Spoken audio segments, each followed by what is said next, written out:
আসসালামু আলাইকুম রহমতুল্লাহ তাআলা ওয়া বারাকাতুহু। প্রিয় বন্ধুরা, আশা করছি সবাই ভালো আছেন, সুস্থ আছেন। আমিও আলহামদুলিল্লাহ আপনাদের দোয়া ও ভালোবাসায় ভালো আছি, সুস্থ আছি, শুকরিয়া আদায় করছি আলহামদুলিল্লাহ। আমি রয়েছি আপনাদের প্রিয় একজন ব্যক্তি হাফেজ মাওলানা নজরুল ইসলাম নোয়াখালী। আপনারা দেখছেন আমার ইউটিউব চ্যানেল মুনতাসির টিভি। প্রিয় ভাইয়েরা, আমি আজকে যে টপিকস নিয়ে আসছি, একজন বোন, একজন ভাই আমাকে প্রশ্ন করেছিলেন যে দূর থেকে কোনো মানুষের শরীরের বন্ধ কিভাবে কেটে দেওয়া যায়। এটি একটি নাজায়েজ পন্থা। আমি আবারও বলছি, এটি একটি নাজায়েজ পন্থা।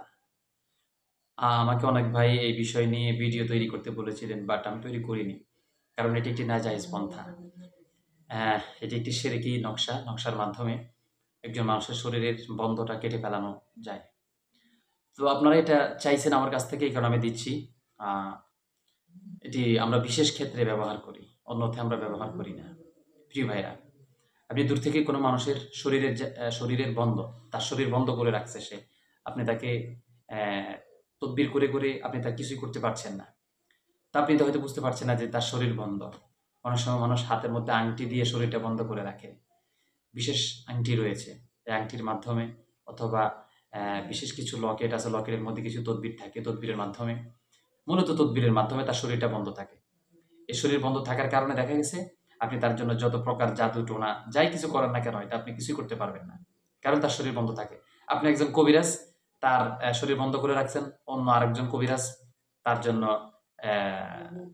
অর্থাৎ এটা কেটে দিচ্ছে, কবিরাজ কবিরাজ মারামারি করবে। তো ভাই, দুনিয়াতে এগুলো এগুলো হবে, এগুলো চলবেই। আপনি করবেন, আরেকজনে কাটবে, আপনি করবেন, আরেকজনে কাটবে। তো প্রিয় বন্ধুরা, আসেন, সর্বপ্রথম যখন কোনো রোগীর কাজ আমরা করি, যখন দেখছি হচ্ছে না, তখন আমি তার শরীর বন্ধ আছে কিনা মুমিন জিনের মাধ্যমে যাচাই করতে হবে। যখনই দেখবো তার শরীরের মধ্যে শরীর বন্ধ রয়েছে, তখন আমরা আগে তার ওই শরীর বন্ধ কাটতে হবে। কিভাবে কাটতে হবে দেখেন। আপনার প্রয়োজন হবে জোয়ার বাটার পানি। নদীর মধ্যে জোয়ার বাটার পানি আছে, নদীর জোয়ার বাটার পানি লাগবে। জোয়ার বাটার পানির সাথে গোলাপ জল মিশ্রিত করতে হবে। গোলাপ জল মিশ্রিত করার পরে শ্মশানে যেতে হবে। শ্মশানে যাওয়ার পরে ওখানে হিন্দুদেরকে পড়ানোর পরে কিছু এটাকে ঘটি বা বাটি বলে, এগুলোর মধ্যে তাদের ছাই থাকে, ছাই এগুলো তো আপনি পরে মাটি হিসাবে পাবেন।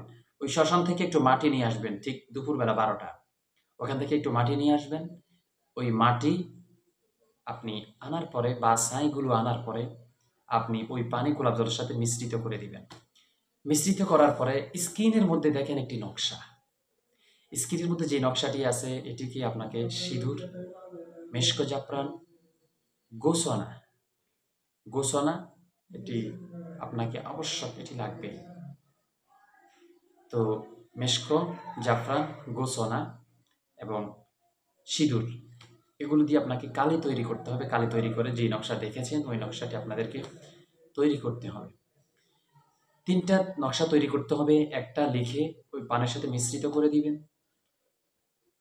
দ্বিতীয় নাম্বার, যে তদবির আপনি তৈরি করবেন, সেটিকে যেই লোকের আপনি শরীর বন্ধ কাটতে চাচ্ছেন, ওই লোকের ছবির পিছনে তার নাম লিখে দিয়ে ওই তদবিরটা ছবি দিয়ে পেঁচিয়ে আপনি এটা জ্বালিয়ে দিবেন।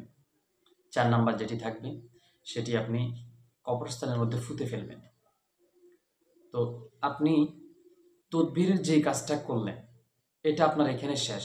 কিন্তু নেক্সট পানি যেগুলো আছে, এই পানিগুলো আপনাকে ওই লোকের ছবির উপরে রেখে আপনাকে এই মন্ত্রটি পড়তে হবে। স্ক্রিনে দেখেন একটি মন্ত্র, এই মন্ত্রটি পড়তে হবে। এই মন্ত্রটি পড়ার সাথে সাথে তার শরীরে যে বন্ধ আছে, এই বন্ধটা কেটে যাবে। তো এটি করার সময় অবশ্যই আপনি আমার ইজাজত নিতে হবে। আমি নাজায়েজ পন্থা কাউকে করতে বলি না, এবং সহজভাবে এটি করার চেষ্টা করবেন না। এটি একটি কুফরি কাজ। যদি আপনি করেন, আপনার ঈমান চলে যাবে, আমার কিছু হবে না। তো যাই হোক, আপনারা আমার কথা বুঝতে পেরেছেন ইনশাআল্লাহ। যেভাবে ভিডিওটি আমল দিয়েছি, ইনশাআল্লাহ করার চেষ্টা করবেন। আমার জন্য দোয়া করবেন। আসসালামু আলাইকুম ওয়া রাহমাতুল্লাহ।